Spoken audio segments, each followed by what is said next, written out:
जो गुजर चुका है, जो गुजर चुका है उसे पीछे मुड़कर मत देखो, जो गुजर चुका है उसे पीछे मुड़कर मत देखो, वरना जो मिलने वाला है, वरना जो मिलने वाला है उसे भी खो दोगे। हेलो दोस्तों, वेलकम टू मार्गदर्शन क्लासेस। मैं एम कुमार, डायरेक्टर ऑफ मार्गदर्शन क्लासेस। जैसा कि आप सब जानते हो, हम लोग रेशियो पढ़ रहे हैं। रेशियो में हम लोगों ने क्वेश्चन नंबर 55 तक किया था। आज की क्लास में क्वेश्चन नंबर 56 से आगे करेंगे। तो आइए देखते हैं क्वेश्चन नंबर 56। क्वेश्चन नंबर 56 करने से पहले यदि आप हमारे चैनल पर नए हो और अभी तक आपने हमारे चैनल को सब्सक्राइब नहीं किया है तो सबसे पहले हमारे चैनल को सब्सक्राइब कर लें और साथ में बेल आइकन भी दबा लें हमारी वीडियो सबसे पहले देखने के लिए। तो आइए स्टार्ट करते हैं क्वेश्चन नंबर 56। आज की कंप्लीट क्लास योग समान करने पर आधारित प्रश्नों पर होगी। इससे पिछली क्लास हम लोगों ने क्रॉस प्रोडक्ट मेथड के बारे में जाना था। आज की कंप्लीट क्लास जो होने वाली है योग समान करने पर आधारित, और कल की भी क्लास होगी योग समान करने पर आधारित। चलिए स्टार्ट करते हैं आज की क्लास क्वेश्चन नंबर 56 के साथ। देखिएगा, यदि a अनुपात b प्लस सी बराबर 1:3 तथा c अनुपात a प्लस b बराबर 5:7 हो तो a अनुपात b अनुपात c बराबर व्हाट। या फिर अगला प्रश्न ऐसा भी पूछ सकता है b अनुपात a प्लस c बराबर व्हाट। आपको कोई भी सवाल पूछेगा, आप हर सवाल बना सकते हो। आप बस अभी से बोर्ड पे ध्यान दो। सबसे पहले हमें दिया हुआ क्या है उसे देखते हैं। हमें दिया है a अनुपात b प्लस c। चलो अब आगे देखते हैं। इसका रेशियो दिया है 1:3। यहाँ तक सबको समझ में आता होगा। अब इसके आगे दिया है c अनुपात a प्लस b, यही दिया है क्या।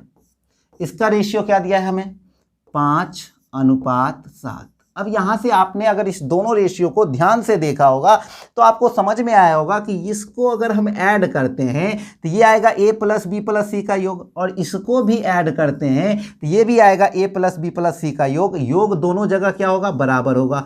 क्यों बराबर होगा, क्योंकि दोनों जगह जो योग है वो किसका योग है, a प्लस बी प्लस सी का योग है। तो 3 और 1 मिलाओगे भाई मेरे तो आएगा 4, और 7 और 5 मिलाओगे तो आएगा कितना, 12। तो आप कहोगे जब ये दोनों योग ही है a प्लस बी प्लस सी का, तो क्या ये दोनों आपस में बराबर होना चाहिए। कहोगे जरूर होना चाहिए। चलो योग को बराबर करते हैं। ये 12 है, इसको भी 12 बनाना है।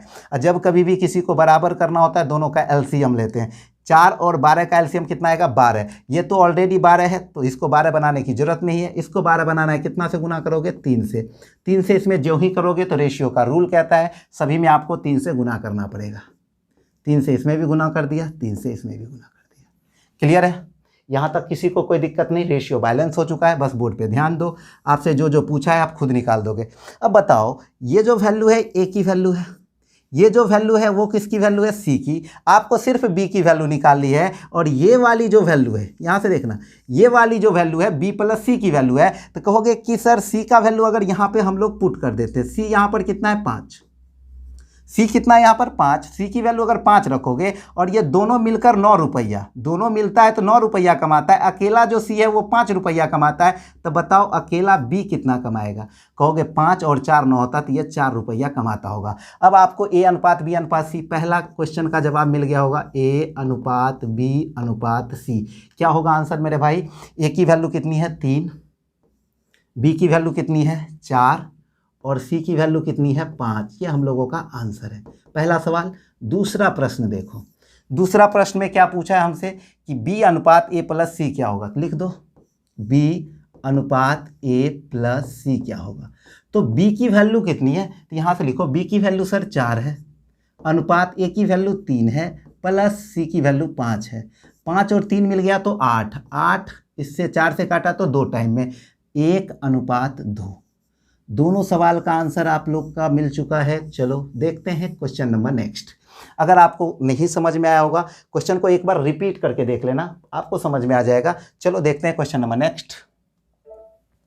ध्यान दो, मैं बार बार कह रहा हूं मेरा जो कॉन्सेप्ट होगा सब सवाल पर लागू होगा, तभी मैं वो कॉन्सेप्ट बताता हूं, नहीं तो वो कॉन्सेप्ट का मैं यूज ही नहीं करूंगा। इस टाइप का जो भी सवाल होगा हर जगह मैं लगा कर दिखाऊंगा, बस बोर्ड पे ध्यान देते रहना।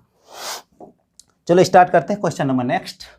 क्वेश्चन नंबर 57, मेरे खर्च और बचत में 3:2 का अनुपात है। यदि मैं अपने बचत में 100 रुपये की वृद्धि कर दी तो मेरे खर्च और बचत का अनुपात 5:4 हो जाता है।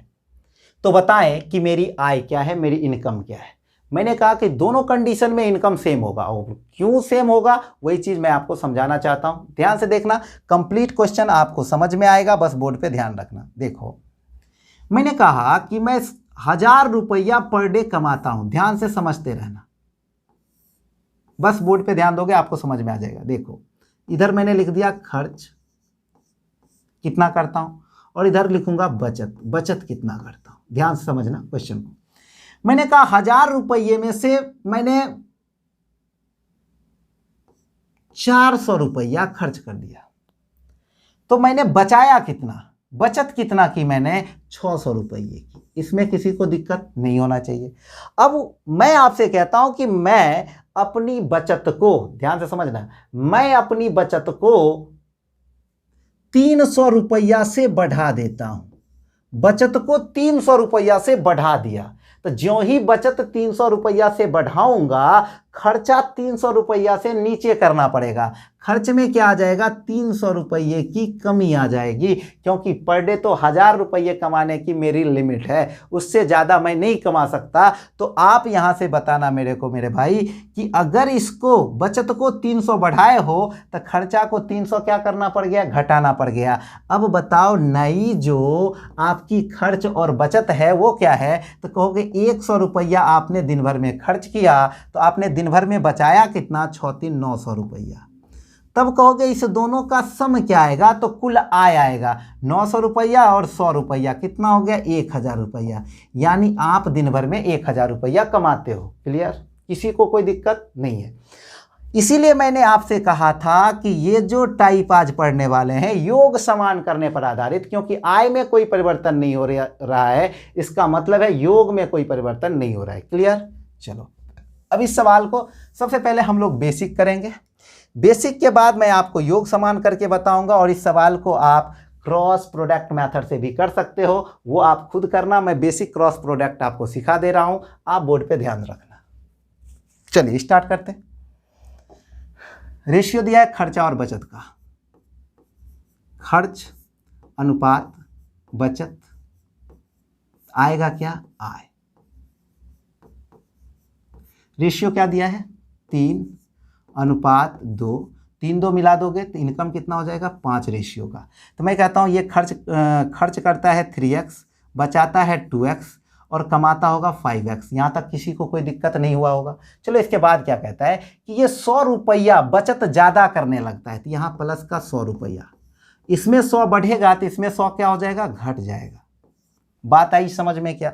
चलो अब यहाँ से आगे समझते हैं।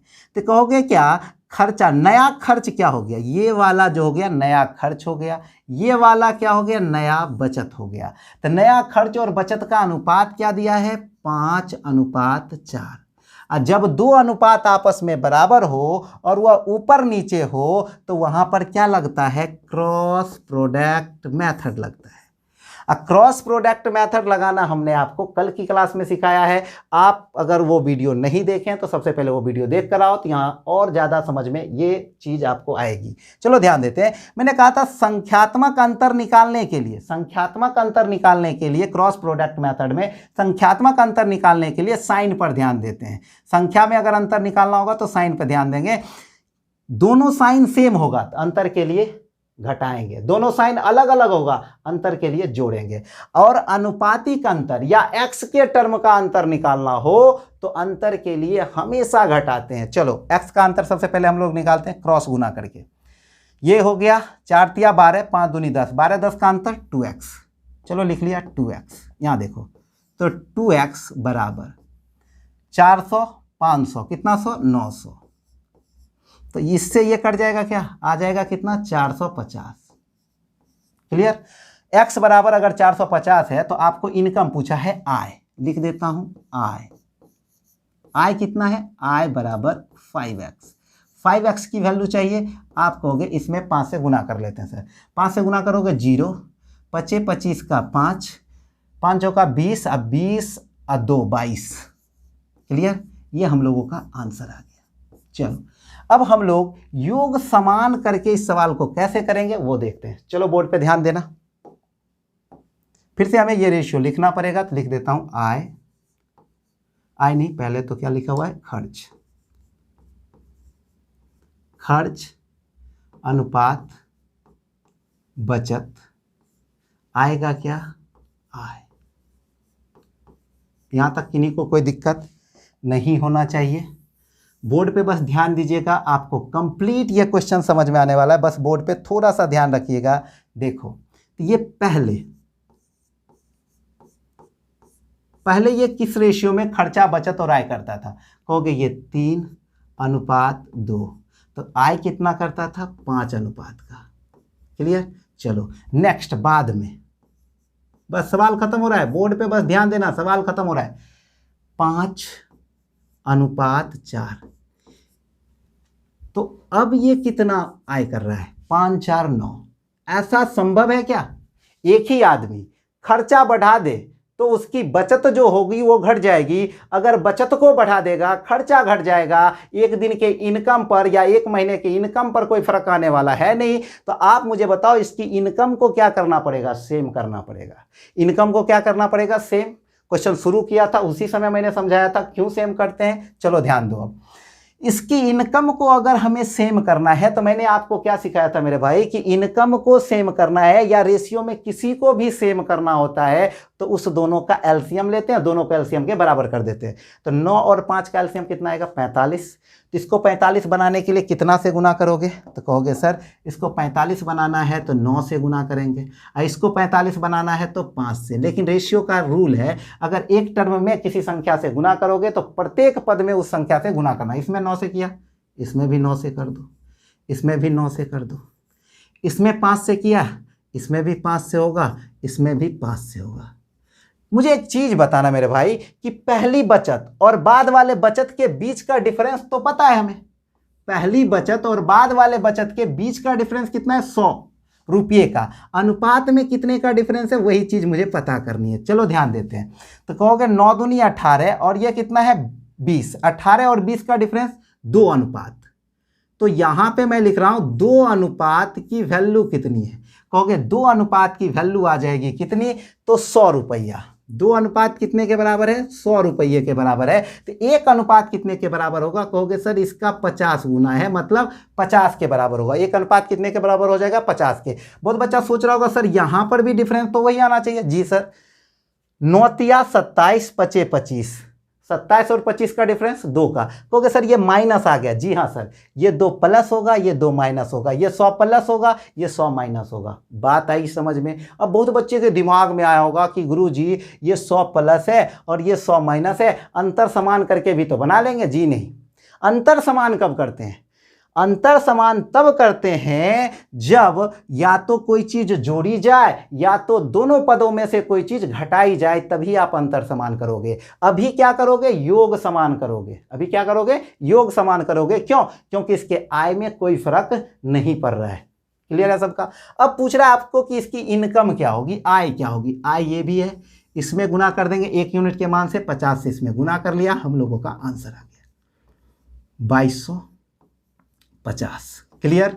किन्हीं को कोई दिक्कत हो तो बताने की कोशिश करिएगा, कमेंट करिएगा अगर कोई प्रॉब्लम होगा। वैसे आप रिपीट करके एक बार फिर से देखना, आपको 100% समझ में आएगा। और एग्जाम में पहले, बाद, खर्च, बचत ये सब नहीं लिखनी है, बस इतना सा लिखोगे, आपका आंसर आ रहा होगा। चलो देखते हैं क्वेश्चन नंबर नेक्स्ट। आपको समझ में आया होगा। अब जो भी सवाल होगा हम लोग सिर्फ इसी मेथड से करेंगे, इसलिए आपको ऐसा लग रहा होगा कि बार बार टाइम पास होगा, ये भी बताएंगे, नहीं, ये आपको खुद से करना होगा। मैं बस ये मेथड समझाऊंगा, देखना। देखो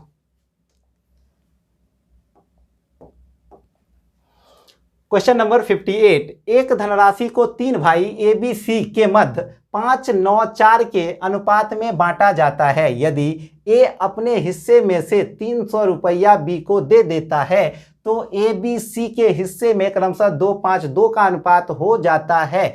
तो बताएं कि कुल धनराशि क्या है। कहता है टोटल धनराशि क्या है, ये आपको बताना है। तो देखो इसमें भी कहानी तो वही है। एक पिता के 3 पुत्र थे, 2 पुत्र में गहन मित्रता थी। ध्यान से समझना जो मैं कहना चाहता हूं। तो वो दोनों ने एक दूसरे में आदान प्रदान किया। मान लो मैं और मेरा जो एक भाई है उसके बीच घनिष्ठ मित्रता है, उसको कोई 300 रुपये का काम लगा तो मैंने उसको 300 रुपया दे दिया। तो मैंने पूछा कि मेरे पिताजी के इनकम पर क्या प्रभाव पड़ेगा, कहोगे कोई प्रभाव नहीं पड़ेगा, क्योंकि आपके तीनों भाई का हिस्सा अगर आपस में ही डिस्ट्रीब्यूट कर रहे हो उससे पिता के अमाउंट पर कोई फर्क नहीं पड़ने वाला है। बात आ गई समझ में? चलो, नहीं समझ में आया होगा तो क्वेश्चन पे देखना, आपको 100% समझ में आएगा मैं क्या समझाना चाहता हूँ। ध्यान से देखना, समझ में आएगा।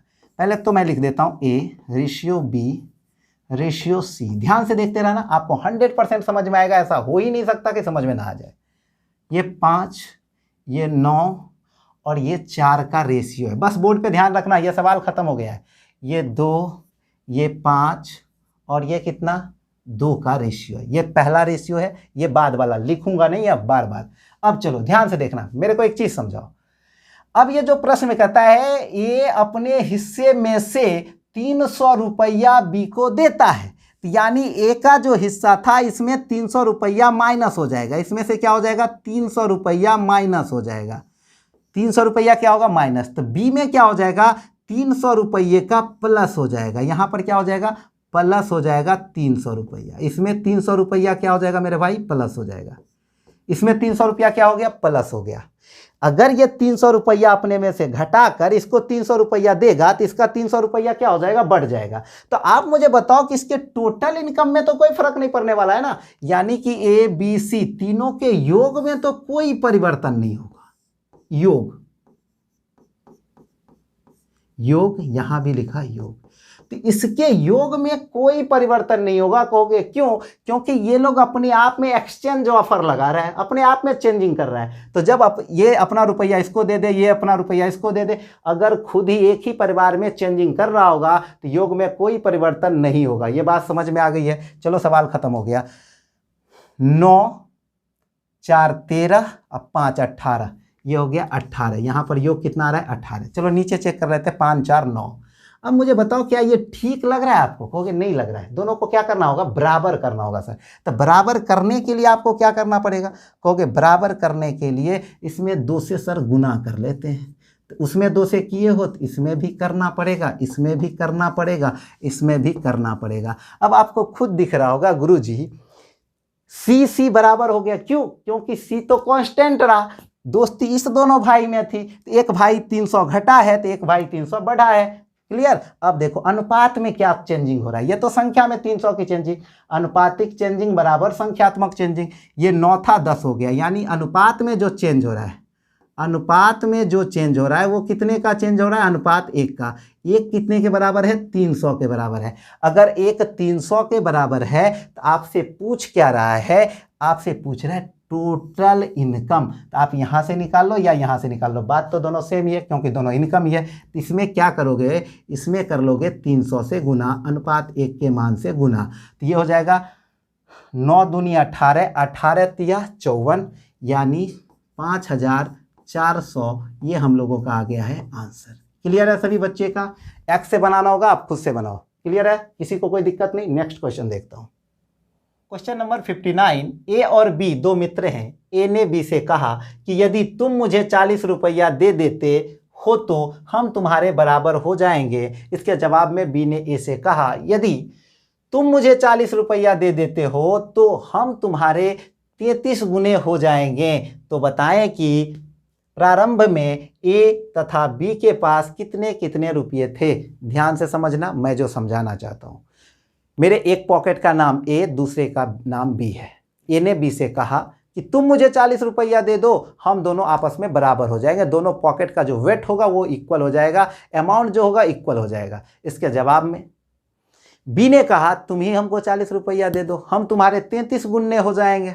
बी गुस्सेल टाइप का था, काहे हमसे 40 रुपया मांग रहा है, तुम्हें 40 रुपया दो, हम तुम्हारे 33 गुने हो जाएंगे, तुमसे ज़्यादा पावरफुल हो जाएंगे। तो मैंने कहा दोनों झगड़ा काहे कर रहे हो? इस पॉकेट वाला निकाल के इसमें डाल दो या इस पॉकेट वाला निकाल कर इसमें डाल दो, मेरे इनकम में तो कोई प्रभाव नहीं पड़ने वाला है, मेरा इनकम सेम होने वाला है। तो मैं आपको यहाँ से क्या समझा दिया हूँ कि योग को क्या रखना है, समान रखना है। ऐसा कब होता है, जब एक ही ग्रुप में बंटवारा हो। जैसे एक पिता अपने 3 पुत्रों 4 पुत्रों में अमाउंट बांट दे और वो पुत्र आपस में इधर उधर करेगा, उससे पिता के आय में कोई परिवर्तन नहीं होगा। क्लियर है क्या? चलो, तो एक ही ग्रुप में अगर चेंजिंग कर रहा होगा तो आपको वहां पे क्या कर लेना है, योग समान कर लेना है। चलो, अब इस सवाल को हम लोग बेसिक बनाएंगे नहीं, बट बेसिक बनेगा कैसे, यहां से 2 इक्वेशन आएगा, क्योंकि इसमें 2 बार फेरबदल हो रही है, इससे पीछे एक ही बार फेरबदल हो रहा था, यहाँ पे 2 बार फेरबदल हो रहा है, तो इसमें 2 इक्वेशन बनेंगे, दोनों रैखिक समीकरण बनेंगे और उस रैखिक समीकरण को आप लोग सॉल्व कर लेना। लाइन इक्वेशन बनेगा तो उसे आप सॉल्व करना। चलो ध्यान देते हैं क्वेश्चन पे। देखो, मैं एक बार अब क्वेश्चन पढ़ूंगा और लिखते चलूंगा। देखो, ए और बी 2 मित्र हैं। ए ने बी से कहा यदि तुम मुझे 40 रुपया देते हो, तो ए बी से 40 रुपया चाहता है, तो ए में 40 रुपया क्या हो जाएगा, प्लस होगा। ए में 40 प्लस हो जाएगा और बी में क्या होगा, 40 माइनस हो जाएगा। बात समझ में आई क्या? बी में क्या हो जाएगा, 40 माइनस हो जाएगा। यहां तक कि नहीं भाई को कोई दिक्कत नहीं होना चाहिए। अब यहां से देखना मेरे भाई, तो रेशियो क्या हो जाएगा, दोनों बराबर हो जाएगा, तो 1:1 का रेशियो हो जाएगा। क्लियर है? अब कहानी उल्टी हो गई। अब ए से 40 रुपया बी ही मांग लेता है, इसमें 40 रुपया का माइनस हो जाएगा और उसमें 40 रुपया क्या हो जाएगा, बी में 40 रुपया प्लस हो जाएगा। यहां तक सबका क्लियर है? तब रेशियो क्या हो जाएगा, तो कहोगे 1:33 हो जाएगा। यहां तक सबका क्लियर है? किसी को कोई दिक्कत नहीं है? चलो, अब देखो, यहां से अगर हम लोग चाहें तो क्रॉस प्रोडक्ट हम लोग लगा सकते हैं। यहां से हम लोग क्रॉस प्रोडक्ट लगा सकते हैं। कहां कहां लगेगा, कहोगे इस दोनों का इस दोनों से गुना करेंगे, एक इक्वेशन बनेगा। इस दोनों का इस दोनों से गुना करेंगे, दूसरा इक्वेशन बनेगा। तो कहोगे इस इक्वेशन को यहां पे लिखेंगे, इस इक्वेशन को यहां पर लिखेंगे। 2 चर वाले रैखिक समीकरण आएंगे, दोनों समीकरण को आप सॉल्व कर लोगे, ए बी का मान आ जाएगा। ऐसा आप लोग खुद करना, क्योंकि इतना करने का भी मेरे पास टाइम नहीं है। हम लोग क्या करेंगे, हम लोग करेंगे इस सवाल को रेशियो मेथड से। यहां पर योग समान कर लेते हैं। देखो, ध्यान से देखना, बोर्ड पे सवाल खत्म हो रहा है। यहां पे देखो, इसका योग और इसका योग कैसे समान करते हैं वो देख लो। अगर इस दोनों को जोड़ोगे तो ये 40-40 कट जाएगा, एक पॉजिटिव एक निगेटिव कट गया, तो यहां पे रिजल्ट क्या आएगा, ए प्लस बी आएगा। क्लियर है? अब यहां पे ये 40 कट जाएगा तो रिजल्ट क्या देगा, तो कहोगे ए प्लस बी, अगेन रिजल्ट देगा। सर जोड़ लेते हैं, कितना आ जाएगा, 1 1 2 33 और 1 34। ध्यान से देखते रहना, सवाल खत्म हो रहा है। अब आप कहोगे सर योग को समान करना पड़ेगा, तो योग को समान करते हैं। ये 34 है, इसको भी 34 बनाना पड़ेगा, तो 17 से गुना कर लिया। 17 से इसमें करोगे तो 17 से इसमें भी करना पड़ेगा और 17 से इसमें भी करना पड़ेगा, क्योंकि ये रेशियो का नियम है। अब मुझे एक चीज बताओ कि यहां से यहां तक का डिफरेंस और यहां से यहां तक का डिफरेंस समान होगा, बट वो डिफरेंस होगा क्या? देखो, अब बहुत बच्चा कहेगा डिफरेंस समान करके बनाते हैं। नहीं सर, जब आपको समान चीजें दोनों पद में जोड़ी जाए या दोनों पदों में से समान चीज घटाई जाए, तभी डिफरेंस समान होता है। यहां तो अलग अलग चीज है, एक में जोड़ रहा है एक में घटा रहा है, तभी योग समान होगा। देखो ध्यान से, अब यहां पे मैं समझाऊंगा तो आपको खुद समझ में आ जाएगा कि ए में डिफरेंस क्या है। यहां पर ए मिडल में लिखा हुआ है, कहता है ए 40 निगेटिव जाता है, 40 कदम नीचे जाता है, अब फिर 40 कदम ऊपर जाता है, प्लस है और ये माइनस है। तो बताओ इस बीच का डिफरेंस कितना है, कहोगे 80 का। सर डिफरेंस पूछ रहा हूं तो क्या बताओगे, 80 का। यानी इस दोनों का डिफरेंस संख्या में कितना है, 80 का डिफरेंस है। तो आप कहोगे कि सर अनुपातिक डिफरेंस कितना है, तो ये 17 और 1 का डिफरेंस कितना है, 16। तो कहोगे 16 अनुपात कितने के बराबर है, 80 के बराबर है। 16 अनुपात कितने के बराबर है, 80 के बराबर। 1 अनुपात 16/85 यानी कि 5 के बराबर है। 1 अनुपात की वैल्यू आ चुकी है। अब आपको वैल्यू पूछ रहा है ए और बी का, पर्टिकुलर वैल्यू पूछ रहा है। अब यहां से मुझे एक चीज बताना, अब यहां से जो वैल्यू आप लाओगे, ध्यान से देखना, यहां से जो वैल्यू आएगा, यहां से भी बना सकते हो यहां से भी बना सकते हो, आपकी मर्जी। तो कहोगे सर 1 अनुपात की वैल्यू निकालते हैं 5। क्या ए की वैल्यू 5 है? नहीं सर, ये -40 की वैल्यू मैं लिख देता हूं, थोड़ा सा डिटेल में, a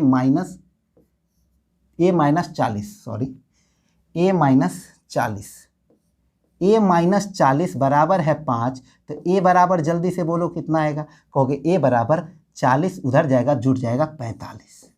चलो इधर आ जाते हैं। अब यहाँ पर अगर हम लोग वैल्यू निकालते हैं तो यहाँ भी 5 से गुना करोगे, तो कहोगे सर इसमें 5 से गुना कर लेते हैं। 5 से गुना हो जाएगा तो कितना आ जाएगा, तो कहोगे 5 तिया 15, 5 तिया 15 1 16, 165। तो ये 165 ये जो वैल्यू है वो वैल्यू है किसकी, तो कहोगे b + 40 की। ये किसकी वैल्यू है, b + 40। तो b + 40 बराबर 165, तो हमको तो सिर्फ b पूछा है, तो b बराबर कितना, तो कहोगे 40 उधर जाके घट जाएगा सर, 40 घटा दोगे तो 5 2 1। आंसर क्या हो गया मेरे भाई, ऑप्शन नंबर बी। इतना एग्जाम में हम लोग नहीं करेंगे, मैं आपको समझा रहा था कि इस पे बेसिक भी समझा दिया, ये भी समझा दिया, इसलिए ऐसा लिखा। एग्जाम में लिखने का तरीका, पहले इस सवाल को सीखो, अगला सवाल को मैं उसी तरीके से बनाऊंगा। ये आप लोग लिख लो। ऐसे मैं इसको साइड में कर दे रहा हूं, ध्यान से देखना, उधर मैं समझा रहा हूं आपको। देखो एग्जाम में लिखने का तरीका मैं समझा रहा हूं, इस सवाल को कैसे लिखेंगे वो सीखो। पहला रेशियो क्या दे रहा है, पहला रेशियो दे रहा है A/B का। क्या सब दे रहा है, ध्यान से देखते रहना, मैं जो समझा रहा हूं आपको 100% समझ में आएगा। 1:1 होता है, कब होता है वही चीज समझना है। जब ये भाई साहब इसको 40 रुपया देते हैं, तो इधर देखना, जब ये इसको 40 रुपया देता है, मतलब इससे ये 40 रुपया जब ज्यादा होता है, तब 1:1 हो जाता है। यहां तक सबका क्लियर है। चलो अब नीचे दूसरा रेशियो कहता है, अगर ये इसको 40 रुपया देगा, अब ऐसा रेशियो हो गया, अगर ये इसको 40 रुपया देगा, देखो अब उतना लिखने की जरूरत नहीं है, तब रेशियो क्या हो जाएगा, 1:33 हो जाएगा। जब आपस में आदान प्रदान करे, योग समान कर लेंगे, तो योग को समान कर दो। इस दोनों का योग कितना, 2, इस दोनों का योग कितना, तो कहोगे इस दोनों का जो योग आएगा सर, वो योग हो जाएगा 33 और 1 34।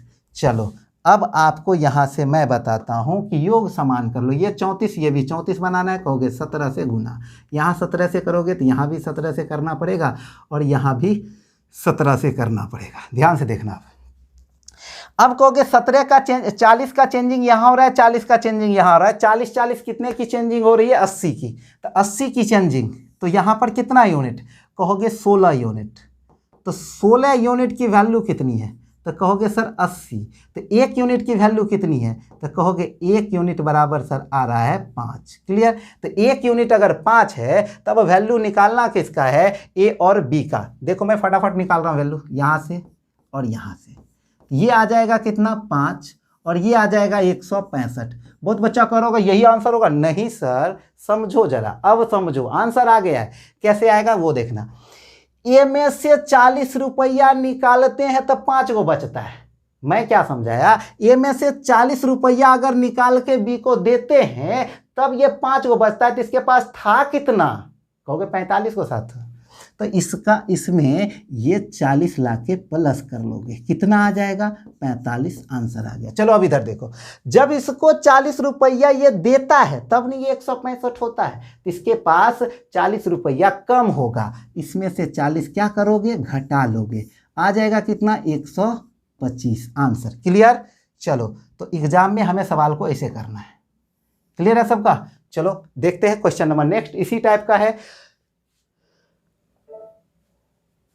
चलो ये सवाल आप लोग खुद से करोगे घर पे और आंसर कमेंट करोगे। बिल्कुल सेम सवाल है, हमें करने की कोई ज़रूरत नहीं है। ये सवाल आप खुद से करना। यहाँ तो सिर्फ और सिर्फ किसकी वैल्यू पूछ रहा है, यहाँ पे वैल्यू पूछ रहा है ए की। आप सवाल ये खुद से करना, सिर्फ ए की वैल्यू यहाँ पे निकालनी है। तो मैं क्वेश्चन नंबर नेक्स्ट आपको दिखा रहा हूँ, आज की क्लास का अंतिम सवाल।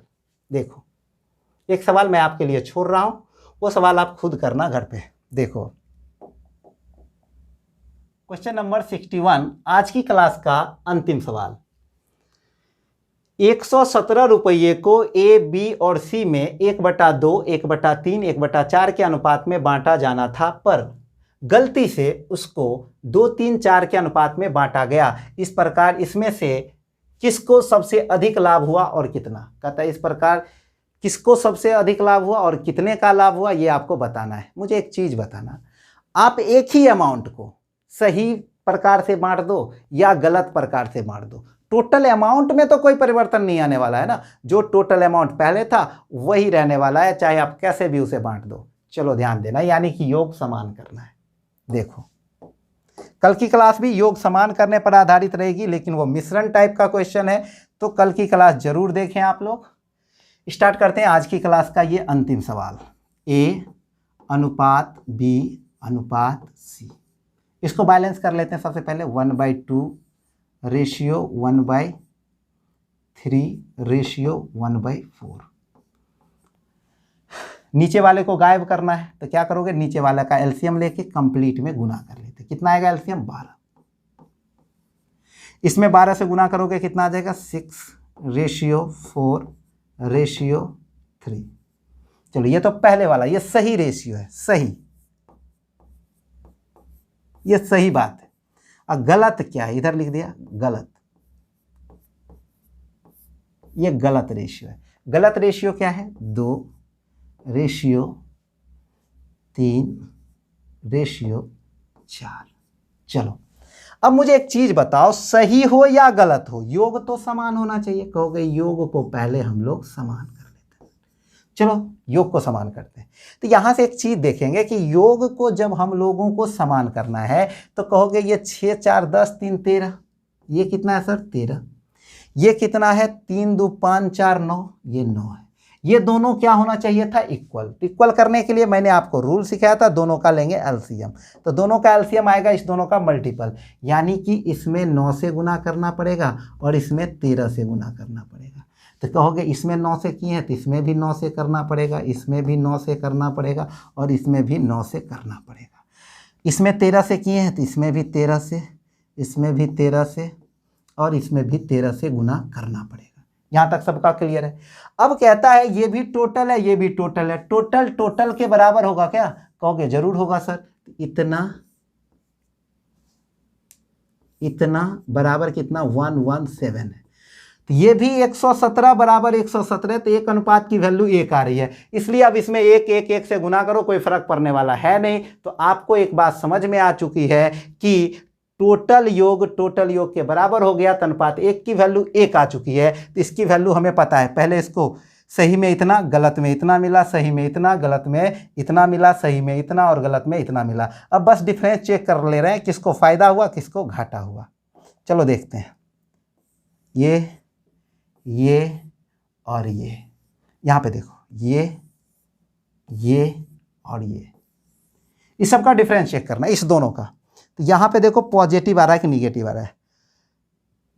9 छक्का 54 और ये आ गया है 13 दूनी 26, 26 दूनी 52, यानी कि 28 रुपये का घाटा लग रहा है। इसको 54 रुपया मिलना चाहिए था, मिला है 26 रुपये, यानी कि 28 रुपये का इसे घाटा लग रहा है। क्लियर। चलो अब यहां देखो 9 चौका 36 और 13 तिया 39, तो ये 36 रुपया मिलना था, मिल गया है 39 रुपया, यानी 3 रुपये का इसको फायदा हो रहा है।